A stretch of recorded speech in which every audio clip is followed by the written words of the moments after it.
DD किसान, बदलते भारत की शान।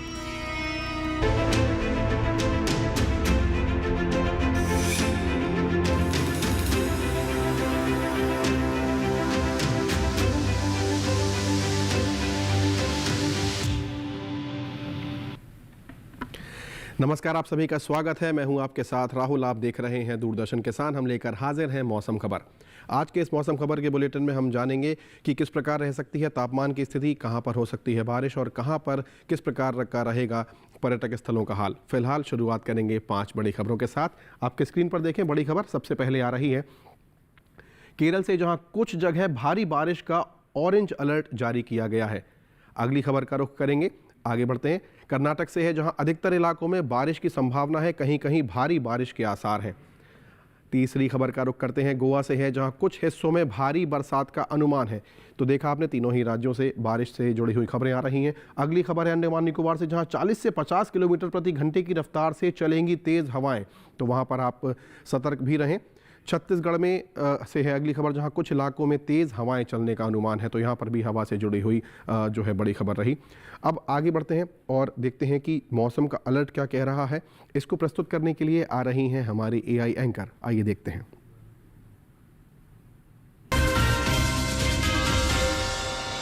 नमस्कार किसान भाइयों और बहनों, आप देख रहे हैं मौसम अलर्ट डीडी किसान पर। मैं हूं आपकी एआई एंकर भूमि। आज हम आपको देश भर में होने वाली मौसम की स्थिति की ताज़ा जानकारी देने जा रहे हैं। उन क्षेत्रों की जानकारी लेते हैं जहां सतर्क रहें। तटीय कर्नाटक, केरल और अंडमान निकोबार द्वीप समूह में कहीं कहीं बहुत भारी बारिश होने की संभावना है। इन इलाकों में गरज और चमक के साथ तेज हवाएं चल सकती हैं। अब उन क्षेत्रों की जानकारी लेते हैं जहां नजर बनाए रखें। दक्षिणी और उत्तरी आंतरिक कर्नाटक, तमिलनाडु, पुडुचेरी, आंध्र प्रदेश और तेलंगाना में कहीं कहीं भारी बारिश के साथ गरज और चमक के साथ तेज हवाएं चलने की संभावना है। इसके अलावा कोंकण, गोवा और मध्य महाराष्ट्र में भी इसी तरह की स्थिति देखने को मिल सकती है। वहीं मध्य प्रदेश, छत्तीसगढ़, ओडिशा और सौराष्ट्र कच्छ क्षेत्रों में गरज और चमक के साथ तेज हवाएं चलने का अनुमान है। लक्षद्वीप में भी मौसम का मिजाज बदला रह सकता है, जहां गरज और चमक के साथ तेज हवाएं चल सकती हैं। यह थी मौसम की ताजा जानकारी। कृपया सुरक्षित रहें। धन्यवाद। तो ये देखा आपने मौसम का अलर्ट। अब हम आगे बढ़ते हैं और देखते हैं कि मौसम का पूर्वानुमान क्या कह रहा है। यानी कि अगले 2 दिन 24 से लेकर 48 घंटों में अगले मौसम किस प्रकार का रह सकता है, कहां पर ज़्यादा बारिश होगी, कहां कम होगी, कहां किस प्रकार का मौसम रह सकता है, इसका पूर्वानुमान क्या कह रहा है। आइए देखते हैं आपके स्क्रीन पर मौसम का पूर्वानुमान।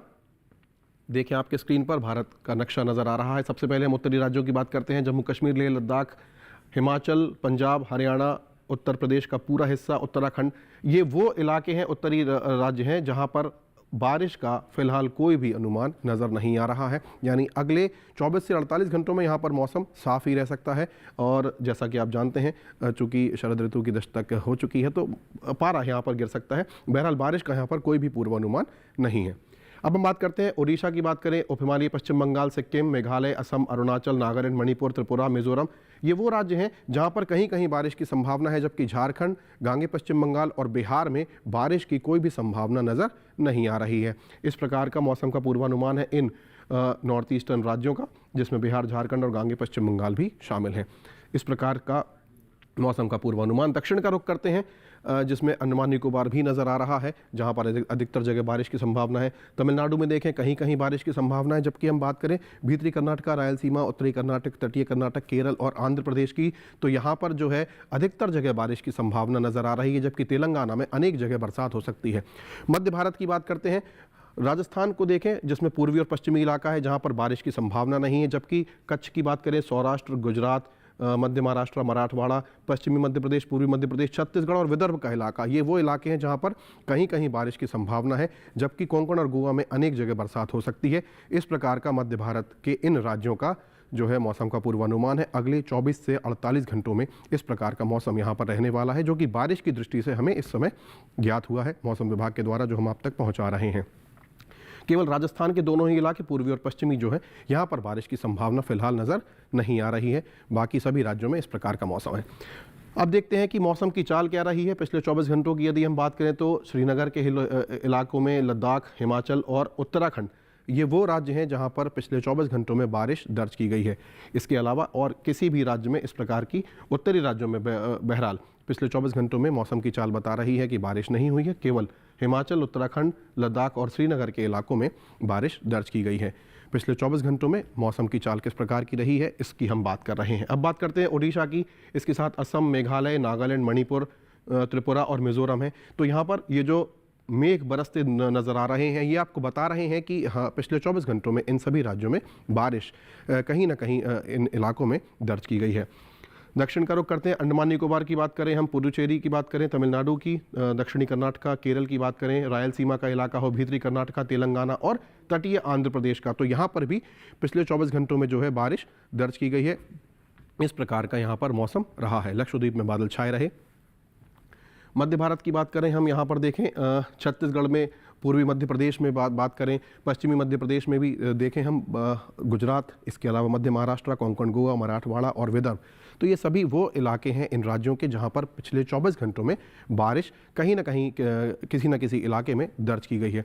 इस प्रकार की मौसम की चाल रही है, जो बता रही है कि पिछले 24 घंटों में कई राज्यों में, कई केंद्र शासित प्रदेशों में बारिश दर्ज की गई है। इस प्रकार पिछले 24 घंटों में हमें जो है मौसम की चाल प्राप्त हुई है। यहाँ पर हम रुकेंगे एक छोटे से ब्रेक के लिए, लेकिन आप कहीं मत जाइएगा, देखते रहिए दूरदर्शन किसान। अभी हाजिर होते हैं थोड़ी ही देर में।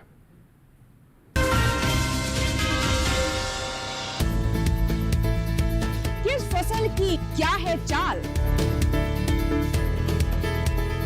किस मंडी का क्या है हाल, उतरते चढ़ते भाव का असर, आयात निर्यात का क्या है असर, कैसा रहेगा आगे बाजार, बताएंगे मंडियों के जानकार। देखिए मंडी खबर सोमवार से शनिवार शाम 5 बजे सिर्फ दूरदर्शन किसान चैनल पर।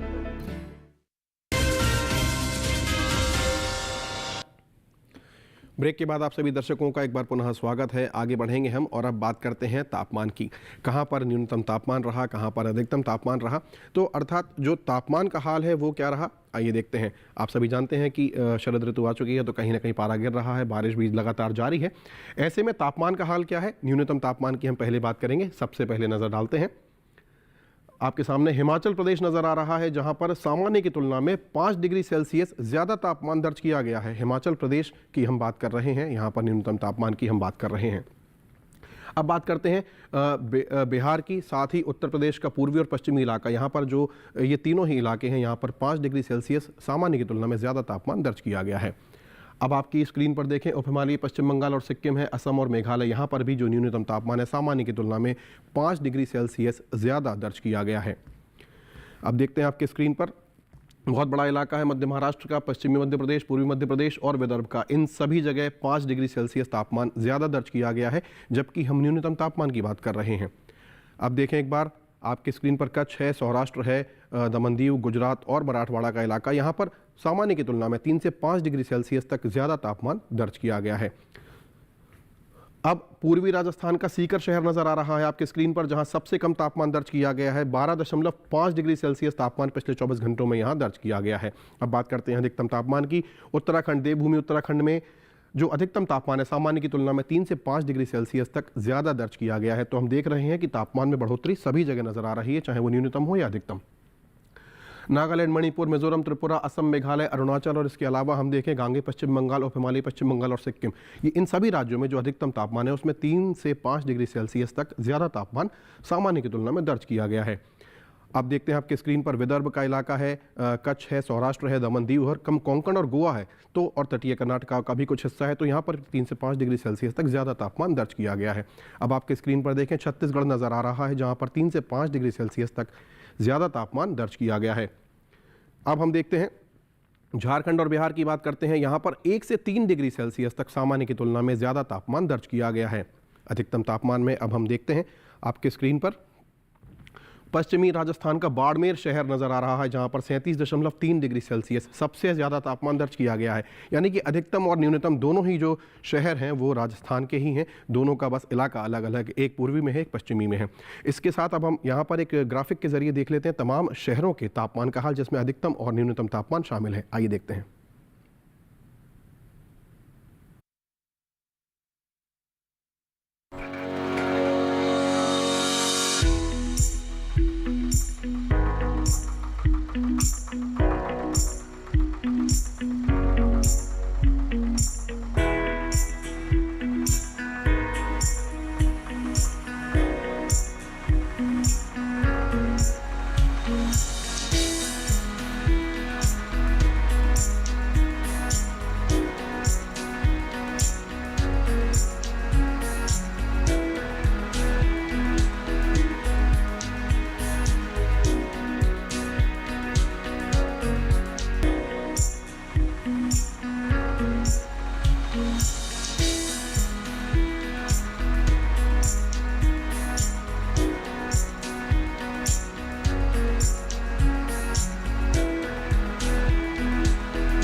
तो ये देखिए हमने तमाम शहरों के तापमान की जानकारी। इसी के साथ यहाँ पर वक्त हुआ है एक छोटे से ब्रेक का।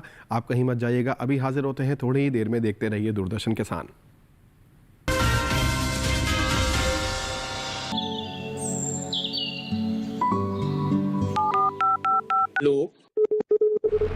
कार्यक्रम के पहले कॉलर जुड़ के हम इस बीच हमारे पास कुछ ईमेल्स भी आए। सवाल पूछिए अपना।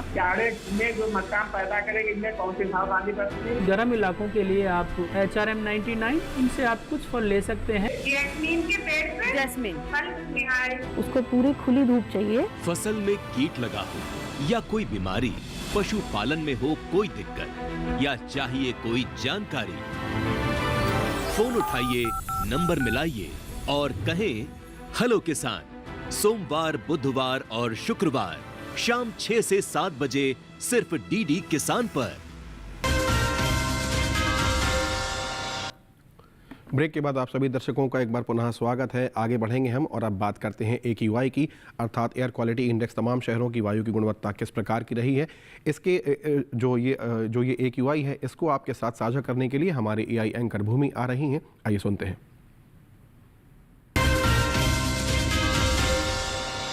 अब बढ़ते हैं आगे और जानते हैं कि देश के अलग अलग शहरों में वायु की गुणवत्ता का हाल। सबसे पहले बात देश की राजधानी दिल्ली की।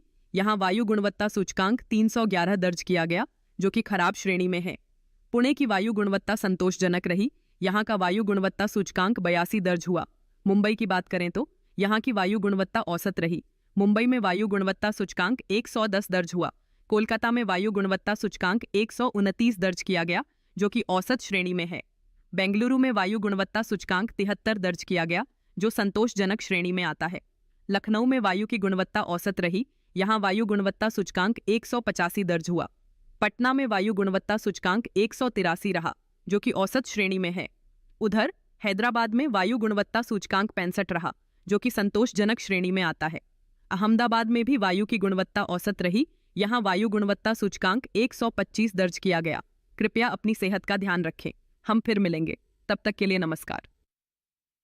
और अब हम आगे बढ़ते हैं और अब बात करते हैं टूरिज्म फोरकास्ट की, यानी कि पर्यटक स्थलों का हाल क्या है। तमाम शहरों को हम यहाँ लेकर आते हैं और आपको बताते हैं कि अगले 4 दिनों में वहाँ पर पर्यटन की दृष्टि से किस प्रकार का मौसम रह सकता है, उसका पूर्वानुमान क्या है। आइए देखते हैं आपके स्क्रीन पर पर्यटन का पूर्वानुमान आज क्या कह रहा है। तमाम शहरों को हम यहाँ पर लाने का प्रयास करते हैं। सबसे पहले आपके स्क्रीन पर नज़र डालें, जम्मू कश्मीर का श्रीनगर नज़र आ रहा है, डल झील की वादियाँ नज़र आ रही हैं। शुक्रवार से लेकर सोमवार तक जो मौसम है वो साफ़ है, धूप खिली हुई है। अधिकतम तापमान 24 डिग्री पर नियत है, जबकि जो न्यूनतम तापमान है वो 6 डिग्री है शुक्रवार को, जबकि उसके बाद पारा 4 डिग्री पर नियत बना हुआ है। यानी कि पर्यटन की दृष्टि से बहुत ही ज़्यादा अनुकूल मौसम यहाँ पर नज़र आ रहा है। इस प्रकार का मौसम, साफ़ मौसम आपको मिल सकता है अगले 4 दिन। अब हम बात करते हैं हिमाचल प्रदेश के कुल्लू की। शुक्रवार से लेकर सोमवार तक यहाँ भी मौसम साफ नज़र आ रहा है। तापमान 27-28 के आसपास, जबकि न्यूनतम पर नज़र डालें तो 14-13 के आसपास रहने की संभावना है। यानी कि यहाँ पर भी तापमान की दृष्टि से और मौसम जो है साफ़ है, तो पर्यटन की दृष्टि से बहुत ही ज़्यादा अनुकूल मौसम यहाँ पर कुल्लू का नज़र आ रहा है। इस प्रकार का पर्यटन पूर्वानुमान इन दोनों ही शहरों का जो हमने देखा अब तक।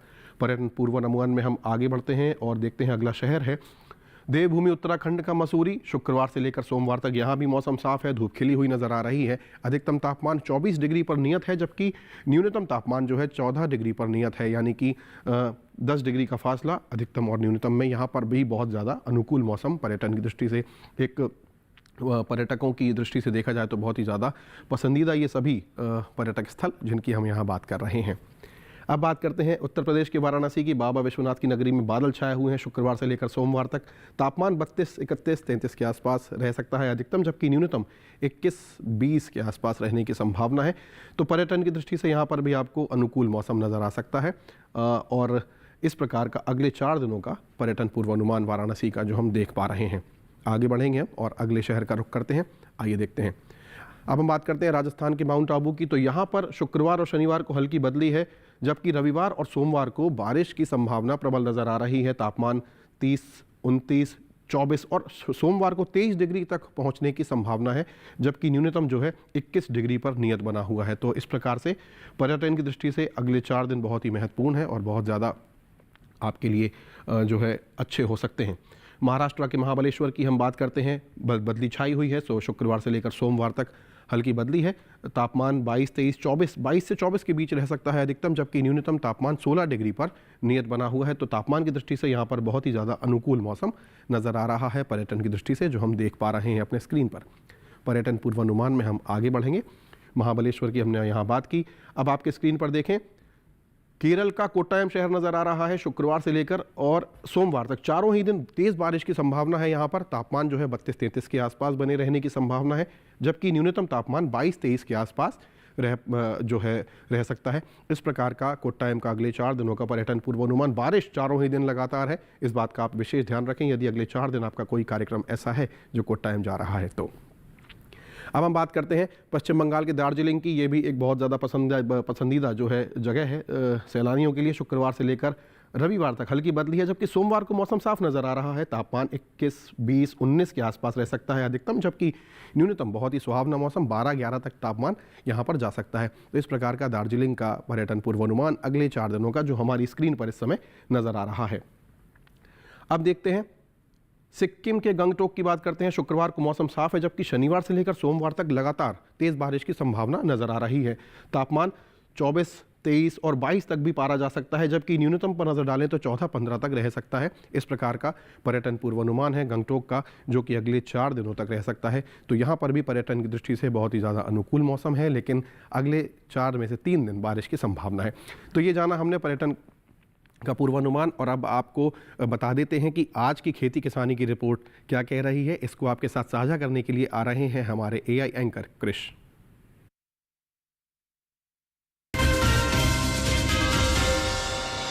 नमस्कार, आप देख रहे हैं डीडी किसान। मैं हूं एआई क्रिश और आज हम भारत के विभिन्न राज्यों में होने वाली खेती किसानी से संबंधित सलाहों के बारे में पूरी जानकारी देंगे। हिमाचल प्रदेश के मध्य पहाड़ी थोड़ी नमी वाले क्षेत्र में पालक की बुवाई करें। यहाँ के किसान प्याज की नर्सरी भी बो सकते हैं। इतना ही नहीं, लहसुन और गोभी की रोपाई के लिए भी ये समय उचित है। हिमाचल प्रदेश के उप पर्वतीय और निम्न पर्वतीय उप उष्णकटिबंधीय क्षेत्रों में तैयार धान और मक्का की कटाई पूरी कर लें।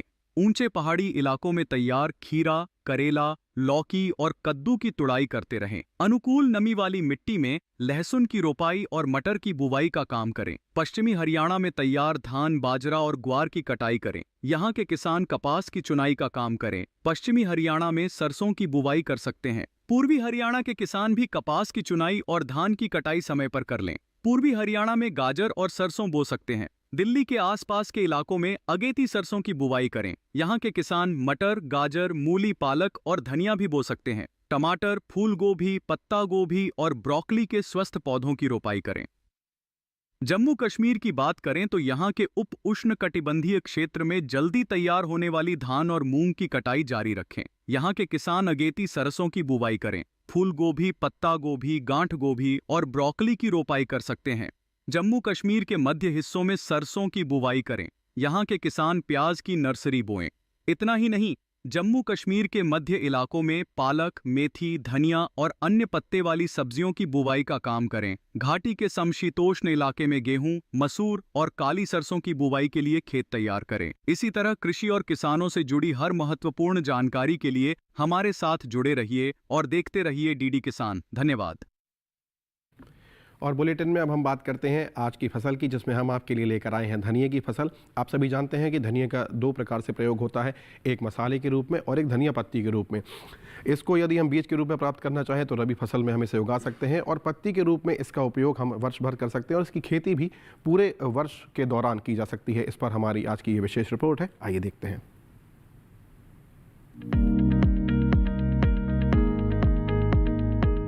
धनिये की खेती के लिए दोमट मिट्टी सबसे अच्छी मानी जाती है। इसे अच्छे जीवांश युक्त भारी भूमि में भी उगाया जा सकता है। खेत में जल निकासी का उचित इंतजाम जरूरी है। बोने से पहले खेत को अच्छी तरह जोत ले और मिट्टी को भुरभुरा बना ले, साथ ही मिट्टी को समतल कर ले। आखिरी जुताई में 100 से 120 क्विंटल प्रति हेक्टेयर की दर से गोबर की खाद मिला दे। बीज की मात्रा बुआई और सिंचाई की दशा पर निर्भर करती है। सिंचित दशा में 12 से 15 किलो बीज प्रति हेक्टेयर डालें, जबकि असिंचित दशा में इतनी ही जमीन के लिए 25 से 30 किलो बीज की जरूरत होगी। बोने से पहले बीज को उपचारित जरूर कर लें। साथ ही बुआई से पहले बीज को 12 घंटे पानी में भिगो कर रखें। कतार से कतार की दूरी 20 से 30 सेंटीमीटर, जबकि गहराई 2 से 2.5 सेंटीमीटर रखें। पूरी फसल में 4-5 सिंचाई की जरूरत होती है। पहली सिंचाई बुआई के 30 से 35 दिन बाद, दूसरी 60 से 70 दिन बाद, तीसरी 80 से 90 दिनों के बाद और चौथी 100 से 105 दिन बाद करें। पहली सिंचाई के बाद निराई गुड़ाई करके खरपतवार निकाल दें। 1 माह बाद फिर से निराई गुड़ाई करें। खरपतवार की रोकथाम के लिए विशेषज्ञों की सलाह पर उचित दवाओं का छिड़काव करें। धनिये में उकठा रोग चूर्णिल आसिता रोग हो सकता है। इसे ग्रामीण भाषा में दहिया भी कहा जाता है। रोकथाम के लिए रोग अवरोधी प्रजातियां बोकर भी बीमारियों से बचा जा सकता है। फसल चक्र अपनाना भी बेहतर रहता है, लेकिन किसान इस बात का ध्यान रखे कि फसल में किसी भी तरह की दवा का छिड़काव करने से पहले कृषि विशेषज्ञों की सलाह जरूर ले। पूरी फसल होने पर पत्तियों की तुड़ाई सावधानी से करें। ध्यान रहे तोड़ते समय पत्तियां बर्बाद ना होने पाए। 1 हेक्टेयर जमीन से 125 से 140 क्विंटल तक हरी पत्तियां ली जा सकती है।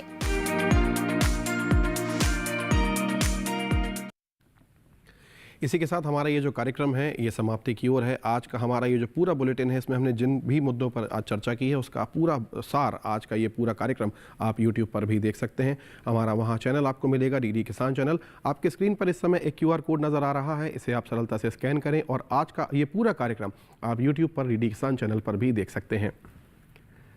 तो आशा है आपको ये कार्यक्रम पसंद आ रहा होगा और इससे आपको सहायता मिल रही होगी। फिलहाल आज के लिए इतना ही। मुझे और मेरी पूरी टीम को दीजिए इजाज़त। नमस्कार।